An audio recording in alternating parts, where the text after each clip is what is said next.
தாய் தமிழ் உறவுகளுக்கு வணக்கம். சற்று முன் மகளிர் வங்கிக் கணக்கில் 5000 ரூபாய் வரவு வைக்கப்பட்டது. சற்று முன் மகளிர் வங்கிக் கணக்கில் 5000 ரூபாய் வரவு வைக்கப்பட்டது என்ற தலைப்பில் இந்த காணொளியை நாம் காண்கிறோம்.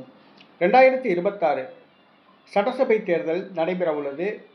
தேர்தலில் வெற்றி பெறுவோமா வெற்றி பெற மாட்டோமா என்ற ஒரு ஜுரம் அரசியல் தலைவர்களிடம் தொற்றிக் கொண்டுள்ளது.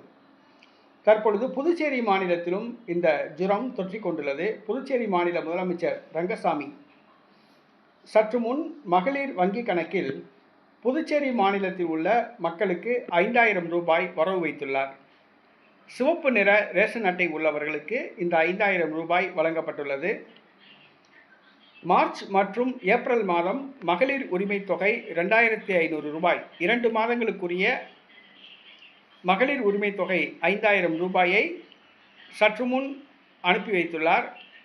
புதுச்சேரி மாநில அரசு சார்பில் மகளிர் உரிமை தொகை வாங்குகிறவர்களுக்கு 5000 ரூபாய் வரவு வைக்கப்பட்டுள்ளது.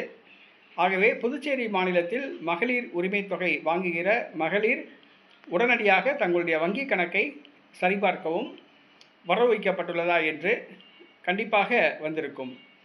தற்பொழுது தமிழ்நாட்டில் கூட ஒரு சில நாட்களுக்கு முன்பாக திமுக அரசு 3 மாத மகளிர் உரிமை தொகை மற்றும் 3000 ரூபாய், 2000 ரூபாய் சேர்த்து மொத்தமாக 5000 ரூபாய் வழங்கியது. தற்பொழுது தமிழ்நாட்டில் கூட இன்னொரு 5000 ரூபாய் மகளிர் தொழில் தொடங்க என்று வரவு வைக்கப்பட உள்ளதாக கூறப்படுகிறது. அரசு கஜானாவில் உள்ள பணத்தை மகளிருக்கு வழங்குவதன் மூலமாக மகளிர் வாக்குகளை பெறலாம் என்று தமிழக மற்றும் புதுச்சேரி மாநில அரசுகள் இந்த முடிவை எடுத்துள்ளன.